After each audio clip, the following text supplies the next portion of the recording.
Friends इनकी malice YouTube channel வந்து பார்க்க போற ரெசிபி வந்து வெள்ளை பூசணியோட அல்வா பார்க்க போறோம். சுவையாவும் டேஸ்டாவும் இருக்கும். வாங்க நம்ம இப்போ வீடியோக்குள்ள போகலாம்.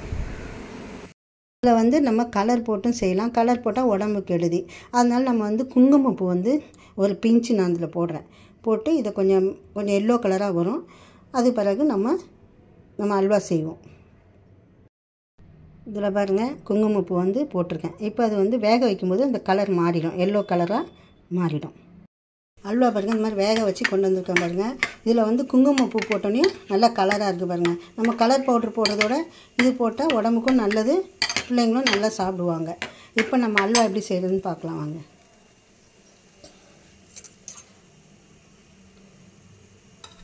ஒரு 2 டீஸ்பூன் வந்து நெய் விட்டுக்கிறேன்.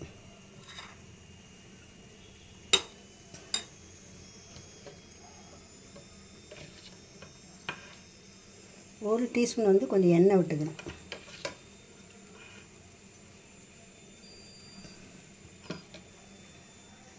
நெய் காஞ்சதும் இதில் வந்து முந்திரி, திராட்சை, ஏலக்காய், கிராம்பு இவ்வளோத்தையும் போட்டு நம்ம கொஞ்சம் செவக்க வந்து கொஞ்சம் ஃப்ரை பண்ணணும். நல்லா ப்ரௌன் கலரை வர மட்டும் ஃப்ரை பண்ணணும்.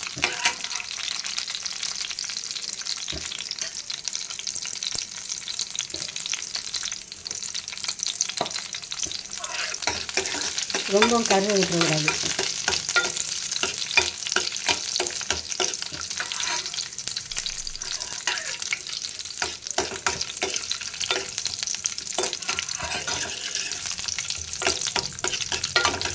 திராட்சை பழம் ரொம்ப நேரம் ஹீட் ஆகிடுச்சுனாக்கா நெய் ஒரு மாதிரி கருகின மாதிரி ஆகிடும்.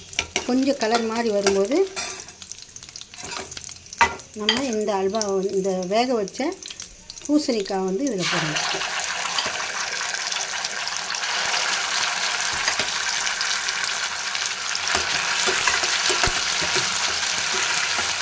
அல்வா மாதிரி வந்துடுங்க.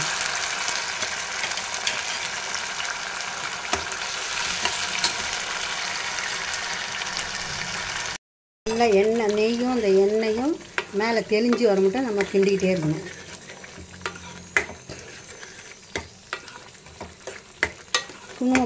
குங்குமப்பூ போட்டோன்னே நல்லா கொஞ்சம் கலராக இருக்குது பாருங்க, பார்க்கறதுக்கும் நல்லா ஷைனிங்காக இருக்குது பாருங்க.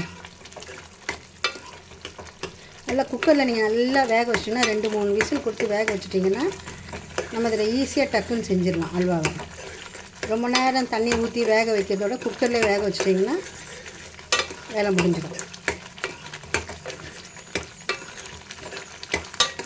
நல்ல சத்து உள்ளது வர பிள்ளைங்களுக்கு கொடுத்தா நல்லா இன்ட்ரெஸ்ட்டாக சாப்பிடுவாங்க. இதை நம்ம வெளியே கடையில் வாங்கி அல்வா கொடுக்கறதுக்கு இதை மாதிரி வந்து காய்கறியில் செஞ்சு கொடுத்திங்கன்னா ரொம்ப டேஸ்ட்டாகவும் இருக்கும், சாப்பிட்றதுக்கு பிள்ளைங்களும் விரும்பி சாப்பிடுவாங்க.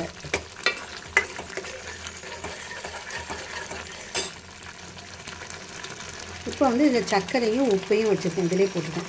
இதை வந்து இதில் கொட்டிடணும். ஒரு 5-6 டீஸ்பூன் வந்து டேபிள் ஸ்பூன் வந்து நம்ம இதில் வந்து உங்களுக்கு எவ்வளோ இனிப்பு தேவையோ அவ்வளோ நீங்கள் சேர்த்துட்டு நல்லா கிண்டி கலரி விட்டுட்டிங்கன்னா நல்லா எண்ணெய் எல்லாம் மிதந்து வரும்.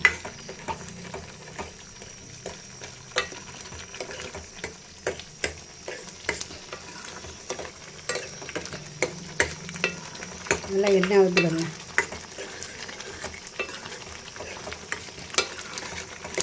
கலரும் பார்க்க அழகாக இருக்குதுங்க.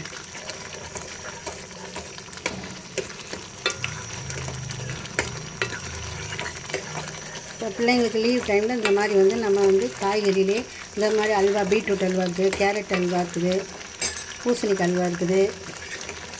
இந்த மாதிரி ஒவ்வொரு இதுலேயும் அல்வா நம்ம செஞ்சு கொடுத்தா பிள்ளைங்க விரும்பி சாப்பிடுவாங்க. அவ்வளோ குக்கரில் வேக வச்சுன்னு நல்ல கலர் மாதிரி வந்து நல்லா பார்க்க அல்வா மாதிரி வந்துடுவாங்க.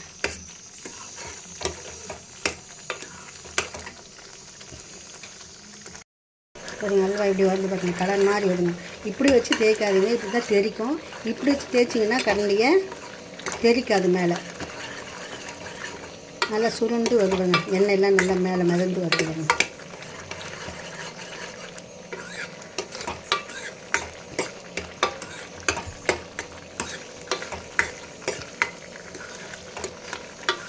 பூசணிக்காய் அல்வா வந்து ரெடி ஆயிடுச்சு. இந்த வீடியோ வந்து பூசணிக்காய் அல்வா இந்த வீடியோ வந்து உங்களுக்கு பிடிச்சிருந்துச்சுனாக்கா உங்கள் ஃப்ரெண்ட்ஸ் அண்ட் ஃபேமிலிக்கு வந்து ஷேர் பண்ணுங்கள், கமெண்ட் பண்ணுங்கள், லைக் பண்ணுங்கள். அப்படியே வந்து சப்ஸ்கிரைப் பண்ணுங்கள். அப்போ தான் அடுத்த வீடியோவும் நான் போடுறதுக்கு ரெடியாக இருக்கும்.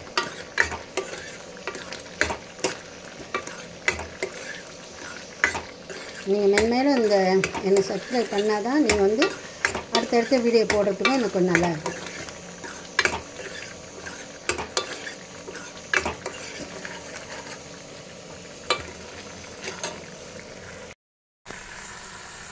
குக்கரில் நம்ம வேக வச்சதுனால சீக்கிரம் வேலை முடிஞ்சிடுச்சுவாங்க. பாத்திரத்தில் போட்டால் ரொம்ப நேரம் அவங்க வேகிறதுக்கு, ஏன்னா அது தண்ணி இருக்கும் அதில் அதிகமாக, அது வற்றத்துக்கு ரொம்ப நேரம் ஆகும். குக்கரில் வந்து சீக்கிரம் வேலை முடிஞ்சிடுச்சு. இப்போ நம்ம இறக்கிற வேண்டியதான்.